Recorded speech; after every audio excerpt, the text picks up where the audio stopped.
My name is Nick Brand. I'm the Director of Corporate Programs at the Chicago Council on Global Affairs, and thank you all for joining us this evening. I'd like to take this opportunity to welcome George Friedman to the Chicago Council. I believe it's his first time here, so thank you so much for being with us. No place is really Pacific for very long. I mean, neither the United States, we have constant wars, okay? Europe will, I suspect, not return to the 31 years, but it will return to humanity. They will have their wars, they will have their peace, they will live their lives. It will not be 100 million dead, but the idea of the European exceptionalism, I think, is the one suffering the first death. There will be conflict. There was conflict in Yugoslavia, and there's certainly conflict now in Ukraine. As to the relationship to the United States, we no longer have a relationship with Europe. We have a relationship with Romania, we have a relationship with France. There is no Europe to have a relationship with. Yes, the gentleman in the fourth row over here. Excuse me. Is Islamic extremism really the major threat to the United States? And will it die on its own, or will it keep growing? It is a problem to the United States. It is not an existential threat. It has to be dealt with, but it has to be dealt with proportionately. We have other foreign policy interests. So, the primordial interest of the United States, over which for a century we have fought wars, the First, Second Cold War, has been the relationship between Germany and Russia, because united they are the only force that could threaten us, and to make sure that that doesn't happen. Yes, right here in the middle, please. Mr. Friedman, thank you for your analysis. Very much appreciated. If you are in Ukraine right now, what do you do? Do you look to Europe, or do you look to yourself? Where do you look? What's next for Ukraine? Well, the first question you ask yourself, are you a Ukrainian speaker or a Russian speaker? Because Ukraine contains both. The Ukrainians do not want a federation. What you do, if you're a Ukrainian, is essentially reach out to the only country that will help you, which is the United States. Last week, 10 days ago, General Hodges, Commander U.S. Army Europe, visited Ukraine. He announced that U.S. trainers would now officially be coming, not just unofficially coming. He actually pinned medals on Ukrainian fighters, which by protocol of the military is not the way. Foreigners don't get to pin on, medals. But he did, showing that this was his army.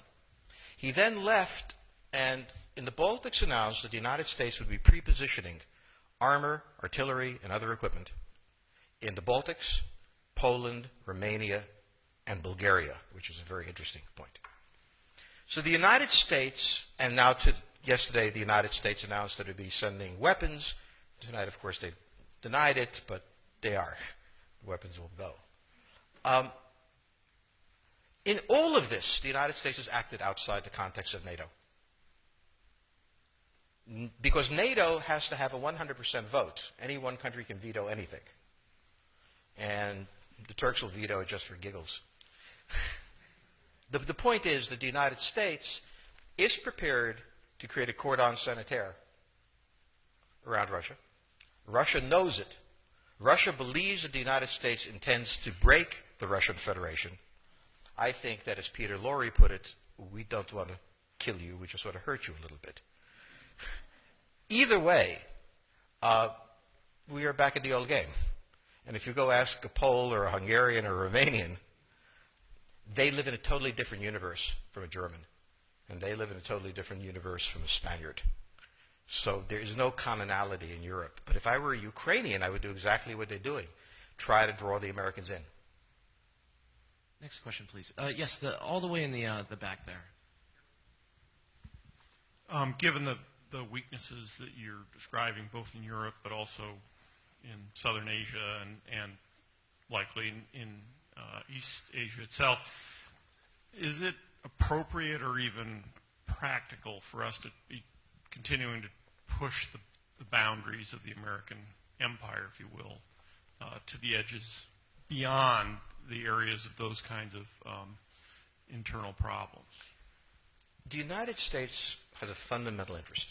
It controls all the oceans of the world. No power has ever done that. Because of that, we get to invade people and they don't get to invade us. It's a very nice thing.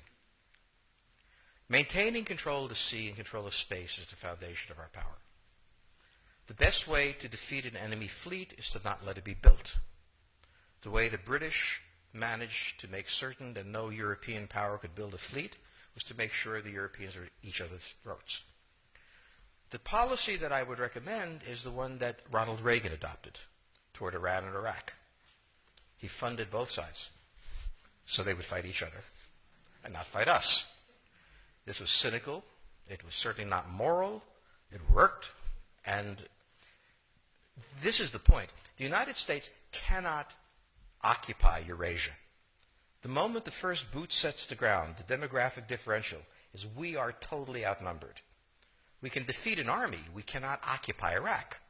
The idea that 130,000 men would occupy a country of 25 million, well, the ratio in New York of cops to citizens was greater than we had deployed in Iraq. So we don't have the ability to go across, but we do have the ability to first support various contending powers so they concentrate in themselves with political support, some economic support, military support, advisors, and in extremis do what we did in Japan, in Vietnam, in Iraq, and in Afghanistan, spoiling attacks. The spoiling attack is not intended to defeat the enemy. It's intended to throw him off balance. What we did in each of these wars, in Afghanistan, for example, is we threw Al-Qaeda off balance. The problem we have, since we're young and stupid, is that having thrown them off balance, instead of saying, okay, job well done, let's go home, we said, well, that was easy. Why don't we build a democracy here? This was the moment of dementia that came in. The answer, therefore, is the United States cannot constantly be intervening throughout Eurasia. It must be selectively intervening and very rarely. That is the extreme moment. We cannot, as the first step, send American troops.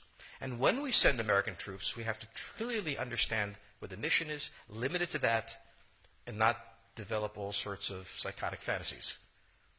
So hopefully we've learned that this time. It takes a while for kids to learn lessons. But I think you're absolutely right. We cannot, as an empire, do that. Britain didn't occupy India. It took various Indian states and turned them against each other and provided some British officers for an Indian army. The Romans did not send vast armies out there. It placed kings like, various kings it created under the emperor, and those kings were responsible for maintaining the peace. Pontius Pilate was an example. So empires that are directly governed by the empire, like the Nazi Empire, fail. No one has that much power. You have to have a level of cleverness. However, our problem is not yet that. It is actually admitting that we have an empire. So we haven't even gotten to that point where we don't think we can kind of go home and it'll be over and done. And so we're not even ready for chapter 3 of the book. We are a very young empire. We don't even want to think about being an empire. We want to go home and, have libertarian dreams. It won't happen. We have time for maybe one more question. We've taken a lot of questions from men this evening. Are there any women in the question that would like a... Yes, the Consul General from Croatia. Croatia.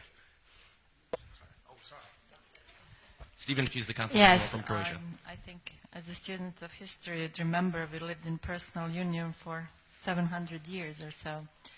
And people speak of Yugoslavia, they never speak of Croatia and Hungary spending 7 centuries together. Sorry, this was a digression. Is it in the U.S. interest to dispense with Russia as a European power?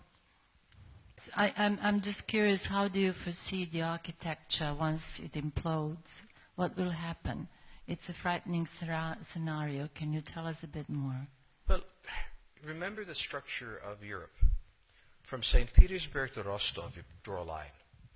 To the west of it is the European peninsula. To the east is Russia. No one has ever permanently occupied Russia. But Russia has always moved westward. Now it's its furthest point east. The line, incidentally, is roughly the border of the Baltics, Belarus, and Ukraine.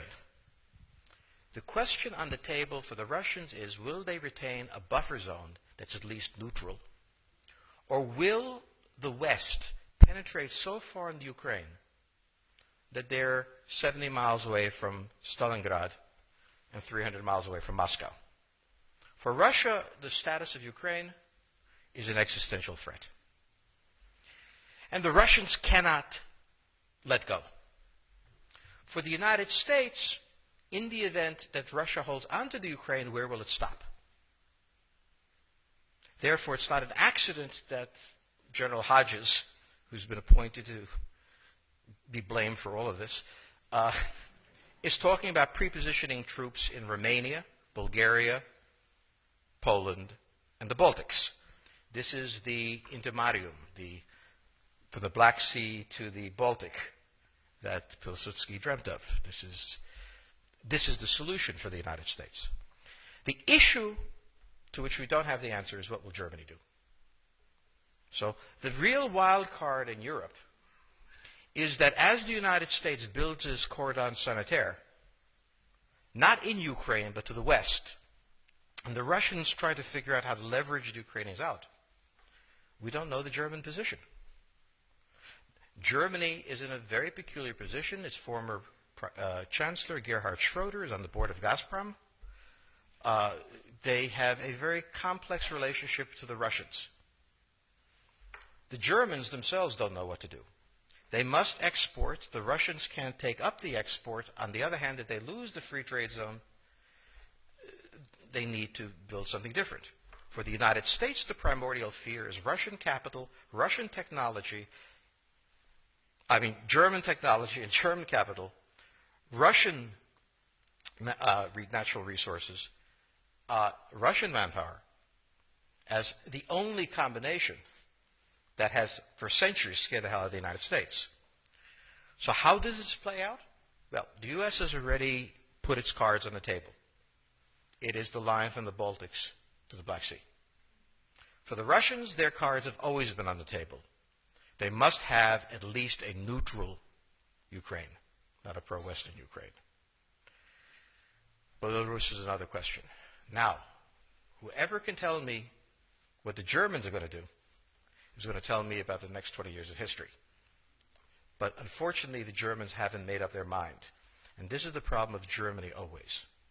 Enormously economically powerful, geopolitically very fragile, and never quite knowing how to reconcile the two. Ever since 1871, this has been the German question, the question of Europe. So to answer my faithful colleague of 700 years of empire, where Hungary and Croatia was joined, I didn't think you enjoyed that much.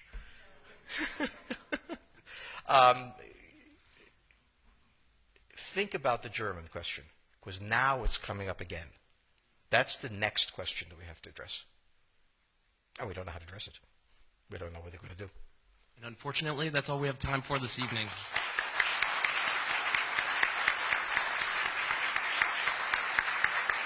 Thank you so much. Thank you so much, George Friedman. He'll be signing copies of his book in the rear of the room. Thank you as well to the Chicago Club for co-sponsoring this evening. Good night.